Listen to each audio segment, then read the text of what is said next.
again. Short videos lang po to. Wala akong magawa. Pero very interesting po pag kayo po yung mag-a-analyze. May sharing lang po ako sa inyo. Galing po sa 24 oras.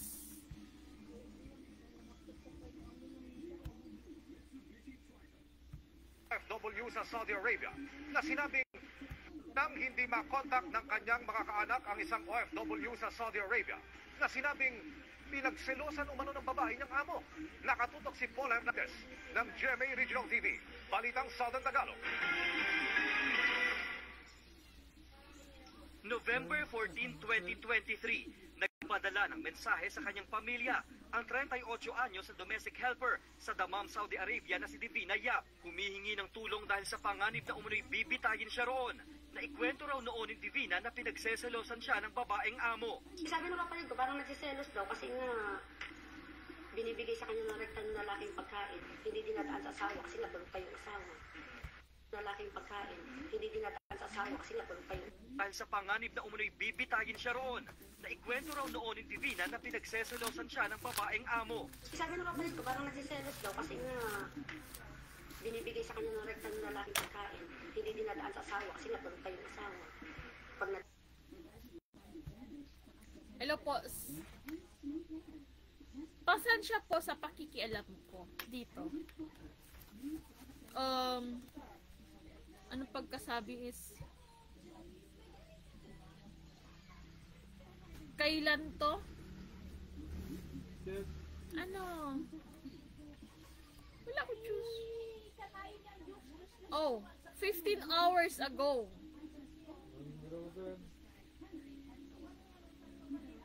Sige ho. May idea po ako nito. Sige lang. baka yun ang ginagagalit yung babae.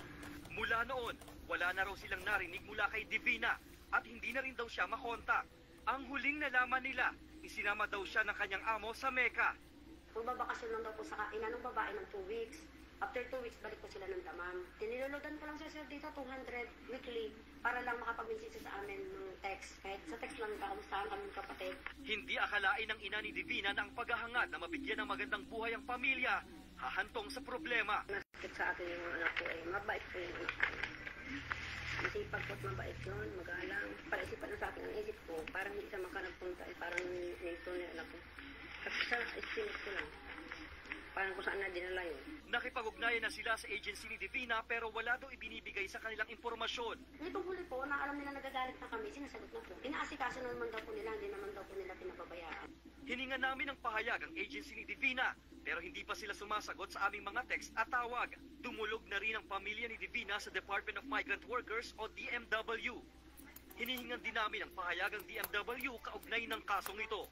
Para sa GMA Integrated News, Paul Hernandez ng GMA Regional TV, Balitang Southern Tagalog, nakatutok 24 oras. Pumapasok po sa pagnenegosyo ang ibang naghahanap ng Divina pero wala daw ibinibigay sa kanilang impormasyon. Nitong huli po, na alam nila nagagalit na kami, sinasagot na po. Inaasikaso naman daw po nila, hindi naman daw po nila pinababayaan. Hininga namin ang pahayag. Lang daw po sa ina ng babae ng 2 weeks. After 2 weeks, balik po sila ng Dammam. Tinilolodan ko lang siya dito, 200 weekly, para lang makapag-message sa amin ng text. Kahit sa text lang, kamustahan kami kapatid. Hindi akalain ng ina ni Divina na ang paghahangad na mabigyan ng magandang buhay ang pamilya, hahantong sa problema. Nasakit sa akin yung anak ko mabait po yung anak ko. Masipag po at mabait yun, magalang. Palaisipan na sa akin ang isip ko, parang hindi siya makanagpunta, parang nito na alam ko. Kasi sa estimate ko lang.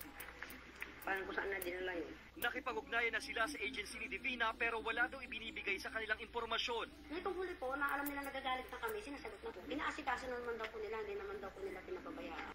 Hininga namin ng pahayag ang agency ni Divina pero hindi pa sila sumasagot sa aming mga text at tawag. Tumulog na rin ang pamilya ni Divina sa Department of Migrant Workers o DMW. Hinihingan din namin ang pahayag ng DMW kaugnay ng kasong ito. Para sa GMA Integrated News, Paul Hernandez ng GMA Regional TV, Balitang Southern Tagalog, nakatutok 24 oras.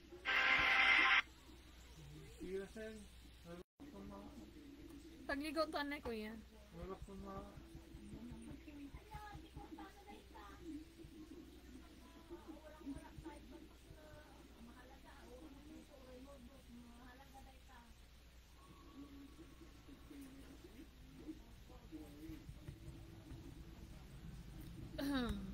ako pa yung magtatanong,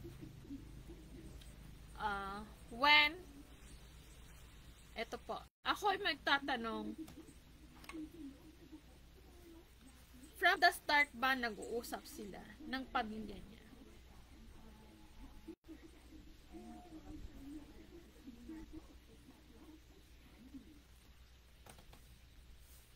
OF,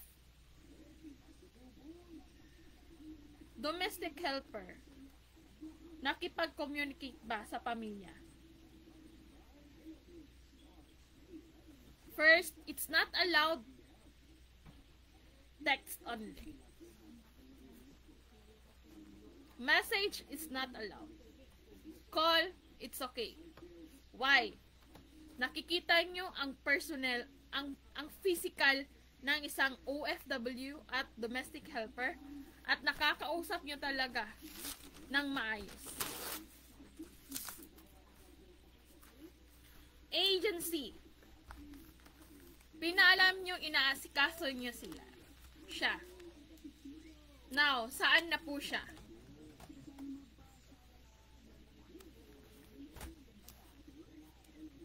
Kasi pinaalam nyo sa pamilya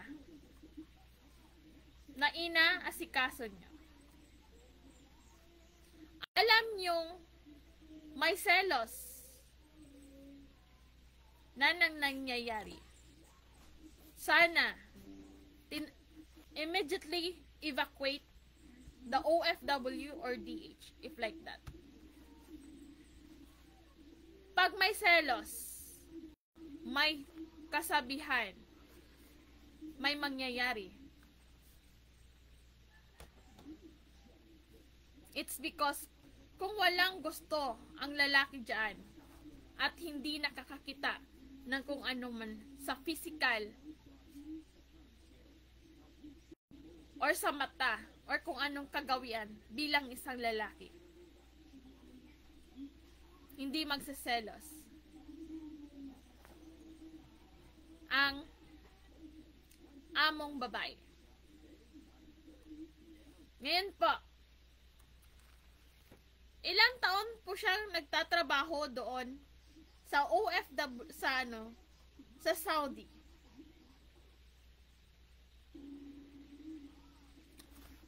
Kumusta po ang communication sa pamilya?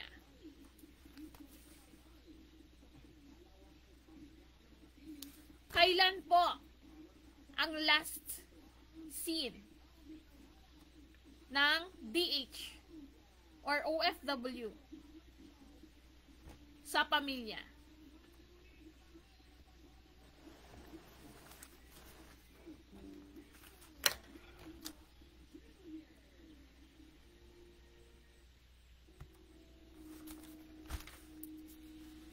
Ngayon po,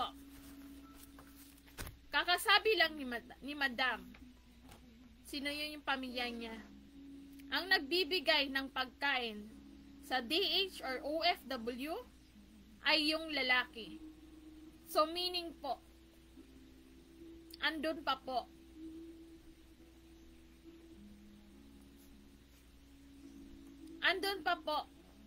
yung Filipina. Bakit po? Ano pong meron sa bahay? Underground, malaki po eh. Hindi lang naman po ako nakapasok ng underground na bahay.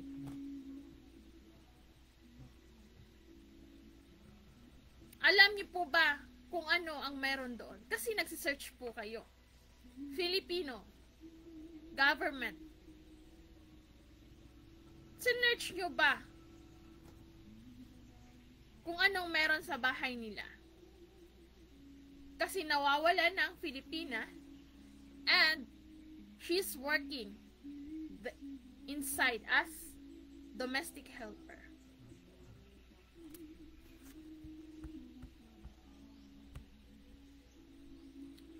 Nawawalang OFW sa Saudi. Okay. Back. Mali ako.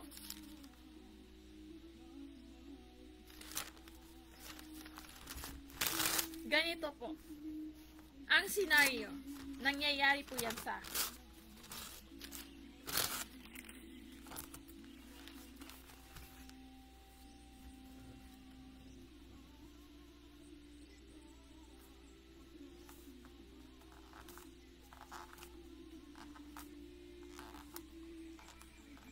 Filipino who are working as OFW, ingat-ingat po.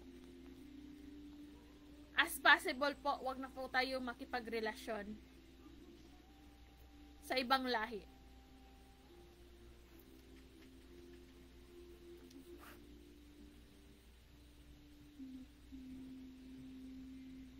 Bakit po?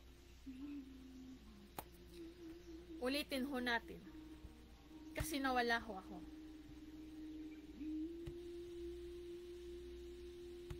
Kaanak ang isang OFW sa Saudi Arabia na sinabing pinagselosan umano ng babae niyang amo. Nakatutok si Paul Hernandez ng GMA Regional. OFW.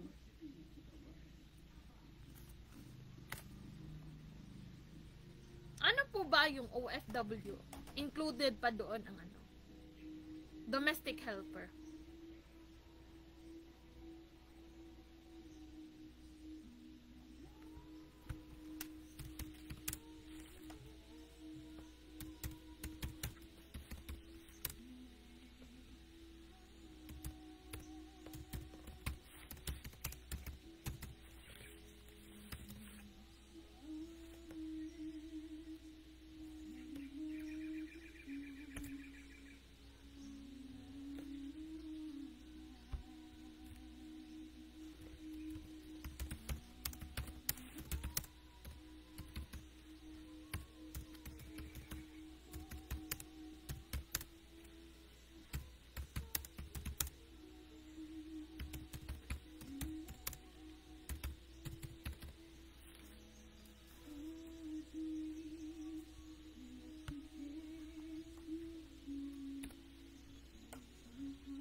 So, included po siya doon. What is the difference between an overseas Filipino worker, OFW, and domestic helper?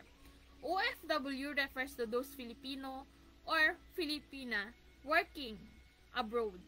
And domestic helper refers to those individuals who is working at home like nanny, maid, cleaners, or whatsoever. Pero included siya sa OFW. Pero, nag-iisa lang siya. Ang OFW is pang-anuhan talaga. Pero, naman ko. Nalito rin ako. Andali lang po. Andali lang.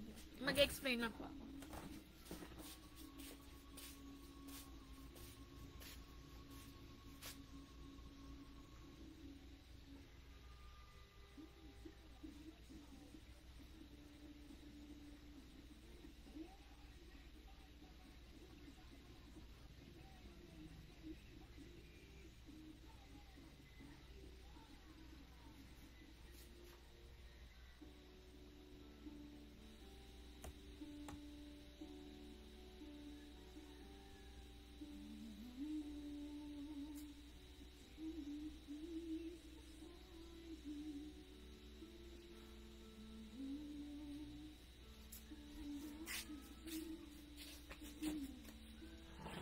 Okay po.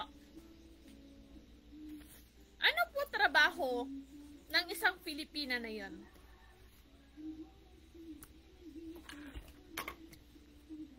Hindi po klaro eh.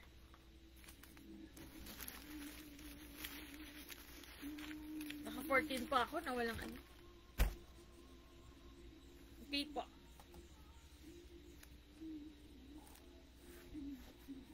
Kung ikaw po ay nagtatrabaho bilang isang domestic helper or OFW or nagkaroon ka po ng sideline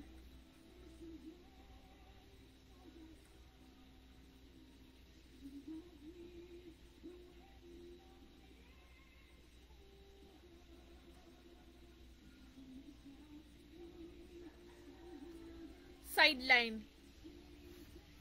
Sa Saudi kasi bawal yung sideline.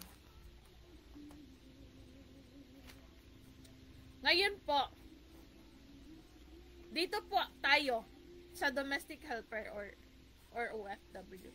Pero mag-stay po ako sa domestic helper kasi may amo siya eh. Baka naging caregiver siya. Caregiver. Kasi nag-iisa. Kasi alam niyo po, ang caregiver, andyan na po lahat eh. Parang naging katulong ka din ng pamilyang yan.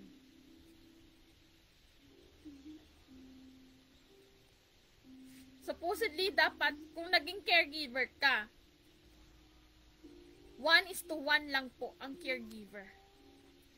Para maasikaso mo ang pasyente. Ngunit yung caregiver na yon, OFW at professional at gawin nyo lang katulong. At yung sahod is 2,000, 1,500, napakalaki nyo po. It's because we are using the body with strength, with emotion, with mental. Ngayon po, ilagay natin caregiver. Si caregiver, nag-aasikaso kung anong pangangailangan. Ngayon, yung nawawalang caregiver or OFW, ang lalaki, ang among lalaki ang nagbibigay ng pagkain kasi nagkakasakit siya. Nagkakasakit saan? Sa trabaho? Or sinasaktan? Hindi natin alam. Kaya nga, di ba sabi, phone are the life for us, how to survive our daily life. Without phone, our life are useless. Bakit po? Kasama natin araw-araw ang phone. Emergencies, andyan.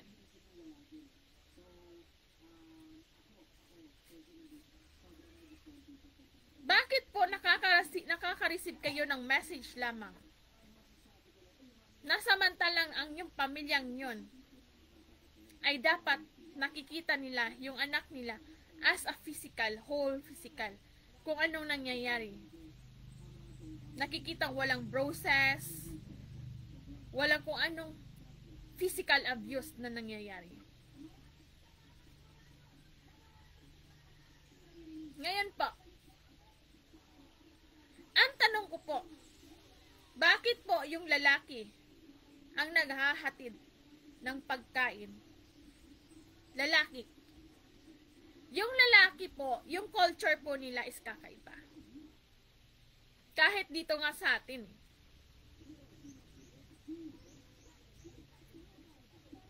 Lalaki. Lalaki tapos ina-allowed niyong magbibigay ng pagkain or baka pumapasok pa siya doon sa room ng servant room ng OFW na yun. Ngayon, ang tanong ko po,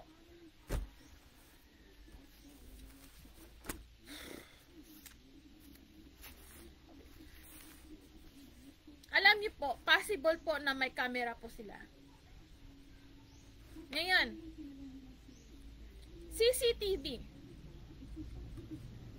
IP address, phone number, ikama number. Diyan, sa tatlong yan, ikama, phone, and IP address, malolocate yan. Kung saan ba talaga at kailan binili at kailan in-install yung camera ng CCTV na yan. Tignan nyo po ang ikama at phone number. Ngayon, nakita nyo ba yung physical talaga At nakita nyo ba paano lumabas? Nakalabas? Lumabas sa CCTV? Sa gate talaga?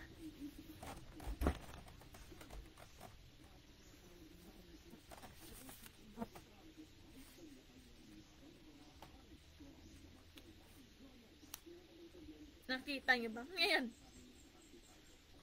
some cases, magnanakaw nga, hindi nga aamin.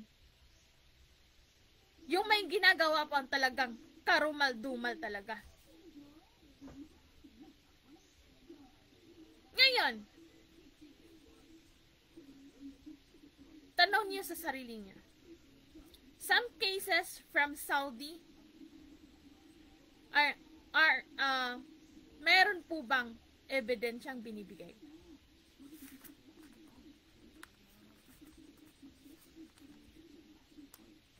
This is our human's life.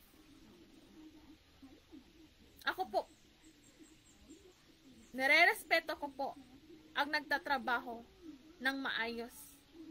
At meaning po, binibigay po nila ang kanilang kaya nilang maibigay bilang isang serbisyo. Tama ba?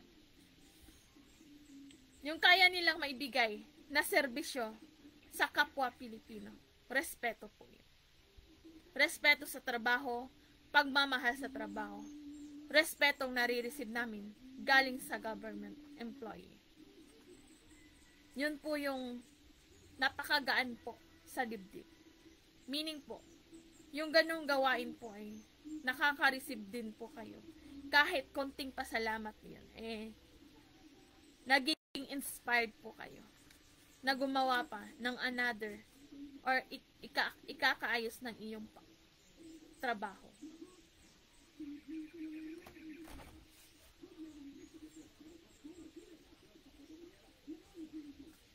Doon pa lang sa lalaki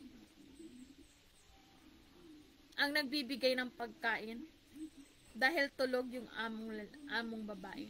Bakit? Anong klaseng sakit ng OFW na yun na hindi makatayo? Anong klaseng sakit? COVID ba?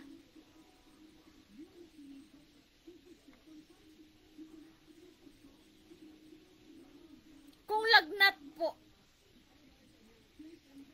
hinahayaan nila kumuha ng pagkain sa loob. It's just only a fever.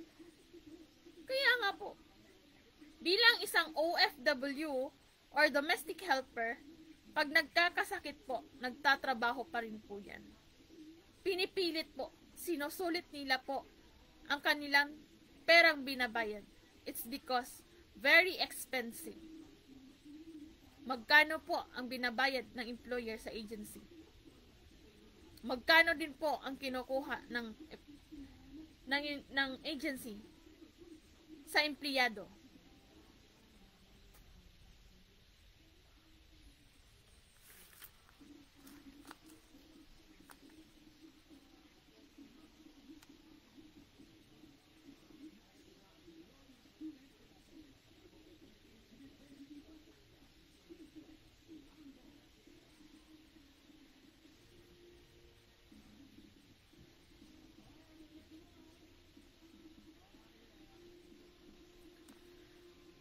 Ngayon po, may tanong din po ako regarding sa agency.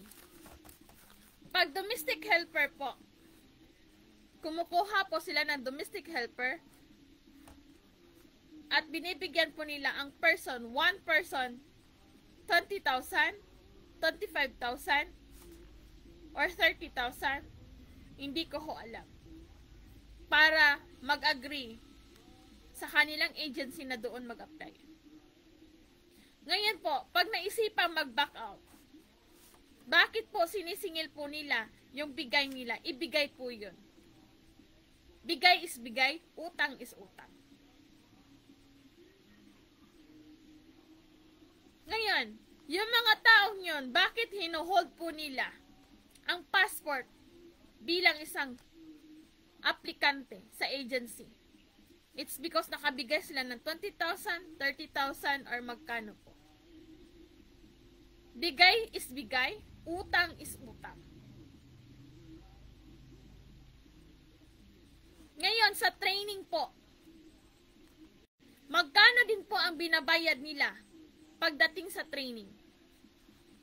Sa Hong Kong po, more than 30,000 ata, or 20,000 ang babayaran. Very expensive po. Doon po nila kinukuha sa training.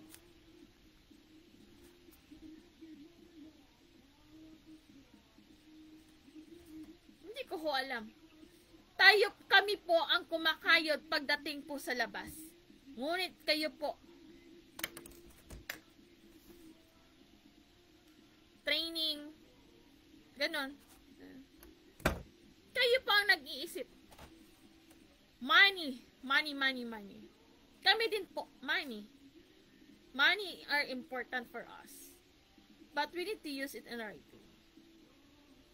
Para i-bless naman po tayo sa araw-araw. Ngayon po, yung mga domestic helper, OFW, sinusubaybayan nyo ba? Talaga bang binibigay nyo ng 100% ang trabaho ninyo para sa isang OFW at domestic helper?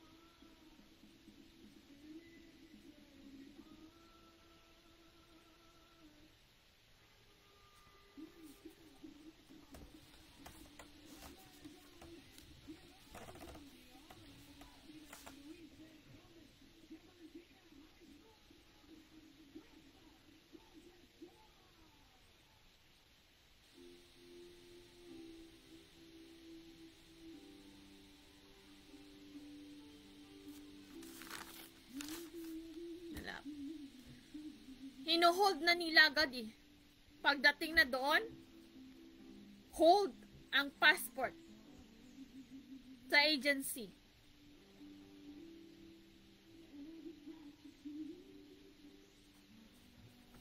Bibigay ka ng 20,000 ng pera, parang ano ba, parang kung aso pa, sorry ha, food, it's a free. Pero, pag nag-refuse ka na, kasi kumain ka na, hindi mo na mailuwal eh. Nag-refuse ka na, wala na. Babayaran mo yun sa pilitang bayad. True po yun. Kaya hino-hold po nila ang passport.